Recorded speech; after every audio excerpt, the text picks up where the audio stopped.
Hello नमस्कार साथियों, आप सबों को फिर से अपना यूट्यूब चैनल माँ आशा ईएस पॉइंट में स्वागत है। मेरे साथियों, इस वीडियो में हम जानेंगे क्लास 12 हिस्ट्री के मोस्ट इंपोर्टेंट शॉर्ट यानी कि लघु उत्तरीय प्रश्न। तो फर्स्ट है आपके सामने, फाहियान किसके समय भारत आया था? फाहियान किसके समय भारत आया था? तो चंद्रगुप्त द्वितीय के समय में आया था। किसके समय में? चंद्रगुप्त द्वितीय के समय में भारत आया था। नेक्स्ट प्रश्न है, भक्ति आंदोलन किस पर बल देता था? भक्ति आंदोलन किस पर बल देता था? तो मेरे साथियों, ईश्वर के प्रति प्रेम और भक्ति पर बल देता था। ईश्वर के प्रति प्रेम और भक्ति पर बल देता था। नेक्स्ट प्रश्न है, कबीर ने किस भाषा में पद लिखे?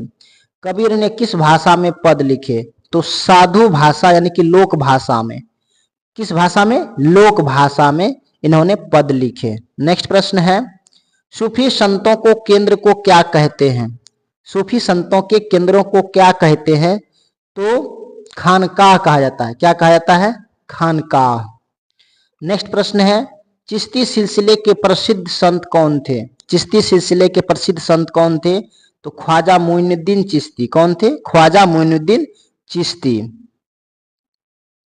नेक्स्ट प्रश्न है, विजयनगर साम्राज्य की स्थापना किसने किया? विजयनगर साम्राज्य की स्थापना किसने की? तो हरिहर एवं बुक्का ने किया। किसने किया था? हरिहर एवं बुक्का ने किया था। विजयनगर की राजधानी क्या थी? विजयनगर की राजधानी क्या थी? तो हम्पी थी। क्या थी? हम्पी थी। नेक्स्ट प्रश्न है आपके सामने, विजयनगर के सबसे प्रसिद्ध राजा कौन थे? विजयनगर के सबसे प्रसिद्ध राजा कौन थे? तो कृष्णदेव राय थे। कौन थे? कृष्णदेव राय। नेक्स्ट प्रश्न है आपके सामने, हम्पी किस नदी के किनारे स्थित है? तो तुंगभद्रा नदी किनारे स्थित है। किस नदी किनारे? तुंगभद्रा नदी के किनारे स्थित है। नेक्स्ट प्रश्न है आपके सामने, जब्ती प्रणाली किसने लागू की?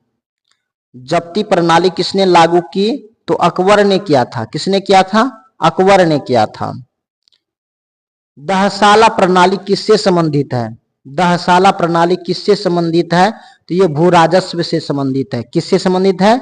भू राजस्व से संबंधित है। नेक्स्ट प्रश्न है कि अकबरनामा के लेखक कौन थे? अकबरनामा के लेखक कौन थे? तो ये अब्दुल फजल थे। कौन थे? अब्दुल फजल जी। नेक्स्ट प्रश्न है कि आईने अकबरी किसकी रचना है? आईने अकबरी किसकी रचना है? तो ये अब्दुल फजल की रचना है। किसकी? अब्दुल फजल की। नेक्स्ट प्रश्न है आपके सामने, अस्थाई बंदोबस्त कब लागू हुआ? अस्थाई बंदोबस्त कब लागू हुआ? तो 1793 को। कब लागू हुआ? 1793 ईस्वी को। अस्थाई बंदोबस्त किसने लागू किया? अस्थाई बंदोबस्त किसने लागू किया? तो लॉर्ड कॉर्नवालिस ने। किसने? लॉर्ड कॉर्नवालिस ने। अस्थाई बंदोबस्त किसने लागू किया?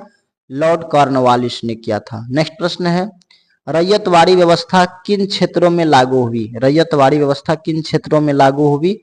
तो मद्रास एवं बॉम्बे में। कहा? मद्रास और बॉम्बे में। नेक्स्ट प्रश्न है कि नील विद्रोह का मुख्य कारण क्या था? नील विद्रोह का मुख्य कारण क्या था? तो नील किसानों का शोषण और जबरन खेती करवाना। नील किसानों का शोषण और जबरन खेती करवाना। नेक्स्ट प्रश्न है आपके सामने, 1857 विद्रोह का तत्कालिक कारण क्या था? तो कारतूसों में चर्बी का प्रयोग। कारतूसों में चर्बी का प्रयोग। नेक्स्ट प्रश्न है आपके सामने, दिल्ली में 1857 विद्रोह का नेतृत्व किसने किया? तो बहादुर शाह जफर ने किया। किसने किया था? बहादुर शाह जफर ने किया था। नेक्स्ट प्रश्न है कि 1857 विद्रोह को सिपाही विद्रोह किसने कहा?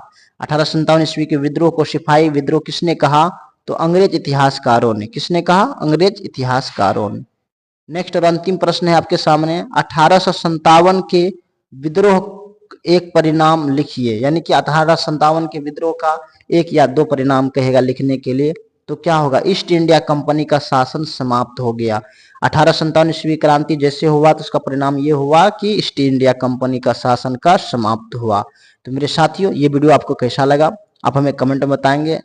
अगर आपको ये वीडियो अच्छा लगा होगा तो प्लीज आप हमारे YouTube चैनल को भी सब्सक्राइब करेंगे, लाइक करेंगे और अपने दोस्तों को भी शेयर करेंगे। बाकी so thanks very much, all the best, have a nice day, जय हिंद।